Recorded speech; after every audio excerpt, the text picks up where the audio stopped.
So tonight we're talking about, can I really improve? And so we'll start with the definition of improve: to bring into a more desirable condition or to become better.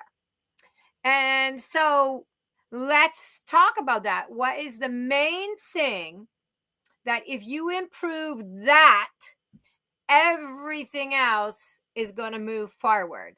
In other words, what is the weakest link right now? And I put a couple of ideas that fell into my head here: mindset, skills, fitness, focus and scheduling, goal, knowledge of the way the horse moves naturally, knowledge of the levels, a support team, and my facility. So these are things that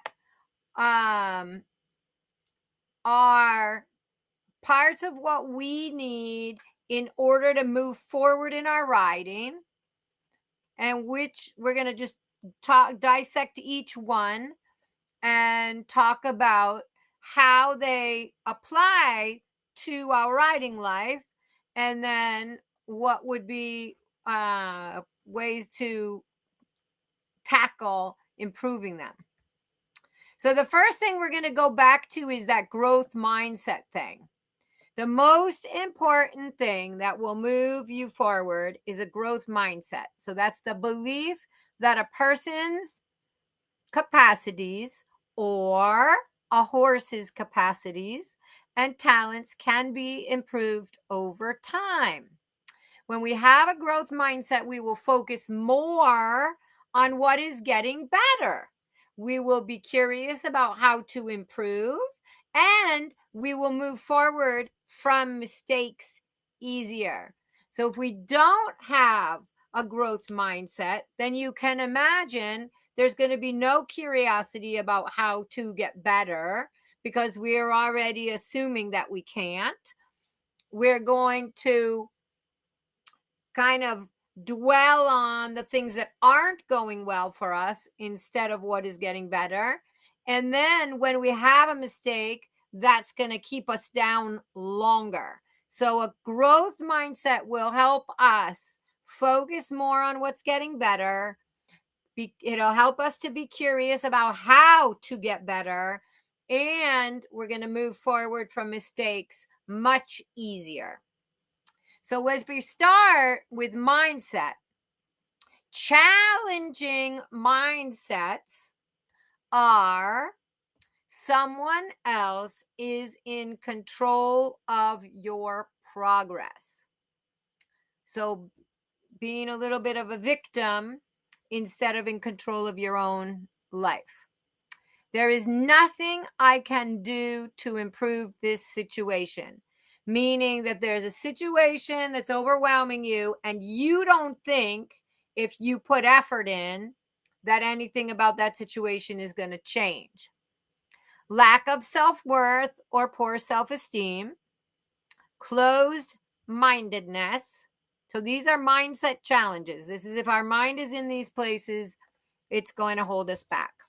Inability to see things from a different point of view, comparison to others, worry about other people's opinions, accepting advice from people who lack experience or expertise because you want to fit in, valuing being the knower over being the learner. So these, if we are thinking in these ways, which of course every once in a while that does happen, that's going to impede our progress. So how could we adjust these things? What would be a different way? So if we started at the top, like someone else is in control of your progress, what if our mindset was, I have influence over my life, my energy, and my time. I can spend time learning self-mastery where I will not be controlled by other people's lack of growth. So if we can shift that from someone else is controlling my progress to I actually have the influence over my life. And so I can bring more energy where I want to. I can spend time on the things that I want to spend time on. And if I do work a little bit every day at my taking care of self, then I can influence instead of being influenced when people are having a little bit of a negative negative mindset or negative influence over me, or feeling stuck. If somebody around you is feeling stuck and creating that feeling for you that you're stuck, then you need to change that idea in your mind. Then there's nothing I can do to improve the situation. There is always something that can be done. I just need to ask the right people or search for the information. Even if it's just a tiny little step to make improvement, then that little improvement is going to give you some confidence, and then you're going to see another way to take another step, which is going to make a little bit more improvement. And then it's going to be over time exponential. But when we have that idea that there's nothing we can do to improve, then we are actually causing that stagnation. Nobody's going to care about our dreams as much as we do. Nobody's going to care if we make improvement as much as we do. So we need to be the one putting the energy in. And then the lack of self-worth or poor self-esteem, we need to believe I am worthy. I am right where I am supposed to be. So if you really can get present with where you are, and you deserve success and you deserve for things to go right for you, then where I am right here, don't think about mistakes that we made in the past or whatever. We just ground ourselves right where we are. We say that's okay, this is where I'm supposed to be, I'm a learner in this situation, and then we start making those steps forward. But if people have that lack of self-worth or poor self-esteem, then we need to dig deep a little bit into that and start to get that underlying self-sabotaging feeling out, so that we can have the success that we deserve and move forward in the things that we want to. I'm open to suggestion would be a better mindset than having a closed mind. Doesn't mean that we always have to act on other things when we see other choices. We don't have to act on them, but we don't want to close the door all the time right away. We want to be open to suggestion. And I can look at things from another perspective. Sometimes we have to put ourselves in somebody else's shoes, or maybe in our horse's shoes, because we are getting stuck with that inability to see things from a different point of view. If you really are like your experience and the way that you've seen things, it is just this one way, something new might be happening. There might be a new problem or a new difficulty comes up, and you have only this experience. You're going to close your mind. You're not going to look at it from another point of view. You might end up getting yourself bullied up against a wall. But if you're open to looking at things from another perspective and opening yourself to seeing the bigger picture, then sometimes that can bring you the answers to your questions or work with the problem solving can go easier. So we want to be open to look at things from another perspective. And sometimes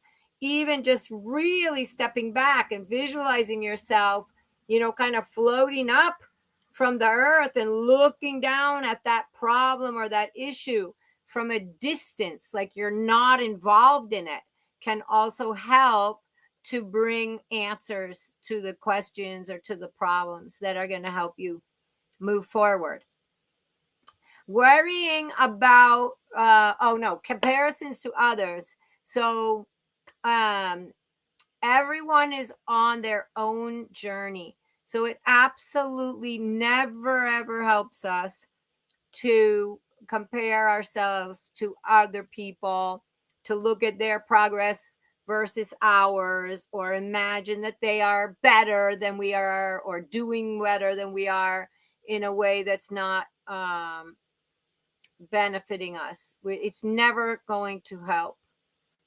Why are you not moving?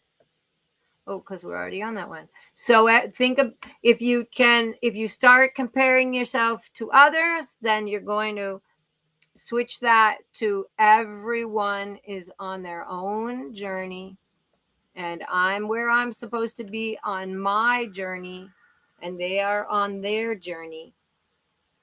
Many people, so, worrying about other people's opinions, many people's opinions have more to do with their own experience and have nothing to do with me. So if somebody's actually putting their opinion on you and you did not invite it or ask for it, then, and it isn't a welcome conversation, then you need to take that deep breath. You need to put a little space in the conversation, and you don't need to react, but instead to respond in a positive way. Thank you very much, but that's not interesting for me at this time. Whatever is the right way, whatever's going on. But the other thing is, sometimes we just worry when we're riding and somebody's watching about what they are thinking of our riding. Or sometimes we are at a horse show and we are, preoccupied in our mind about what the people are thinking about our riding, instead of, really putting 100% of our, brain power and our work into what we're doing and focusing on our horse and our feeling. So it's really important that we think about that, even if the people standing on the sidelines do have some opinion about what we're doing or how we're doing it. It has more to do with their judgment of themselves. It has more to do with the experiences they've had themselves than anything to do with us. So we just need to put ourselves in some kind of a little energy bubble, or do a little meditation before we go out to ride in that clinic or to ride in that show or to ride in an environment where we have spectators, and really make sure that somebody watching does not influence how we apply ourselves to our riding. It should not take any energy away that somebody's standing on the sidelines. Nothing should be different, because now it is oftentimes, and I'm not saying that that's an easy job to do, but we really want to limit the amount of energy that we put into worrying about somebody else's opinion. And it can be in a conversation, but it also can be that feeling when you're riding and somebody is standing on the sideline, somebody maybe that's important to you or not, that you allow part of your focus to start thinking, what do they think? Do they, are they, Do they think I'm doing this right? Or do they think I'm a good rider? None of this. The brain doesn't have time for these kind of thoughts. You need to be focused on your job, on your feeling, on your relationship with your horse. So be careful about that, and just remind yourself, even if they are having opinions, it has nothing to do with you. They know nothing about you or your riding or your horse. So it's meaningless. The next one, I can research and watch, be sure someone has the same values and has more experience than I do before I accept advice. So this is about the one where you might take advice from somebody, maybe a colleague or a friend or somebody who is taking lessons at the same barn that you are, but they are maybe just somebody who stands on the sidelines and has opinions, but doesn't actually interact, doesn't have money to ride, or doesn't have time to ride, or doesn't have a horse to ride, but they have a lot of opinions. So think about that when you enter in conversations, people are giving advice. Research a little bit. How much experience do they really have? How much knowledge do they have about that subject? And for sure, never be taking the advice just because you want to fit in to a group, or not hurt somebody's feelings or something like this. Now, that doesn't mean that people can't, that we're not going to be open. We already said we're going to be open to other people's suggestions, but we want to think about where that information is coming from. How much experience does that person have? And just because they can have more energy than we do or more confidence than we do, they might have more experience talking about a subject than we do, but let's look into it. Do they really know what they're talking about? And if I follow that advice, is it really going to be helpful, or am I just doing it so that I don't hurt their feelings, or so that I fit in with this group? So I can research and watch. I can be sure someone has the same values, which is super important, and has more experience than I do before I accept advice. And it doesn't mean you have to leave the conversation right then, but you don't always need to act on the advice they give right away. And then the last one that we talked about was valuing being the knower over the learner. And I am comfortable not being the most knowledgeable person in the room. I love learning and I am open to new ideas. So I think in the way that we are brought up and the way that people, whether it's social media or just a little bit of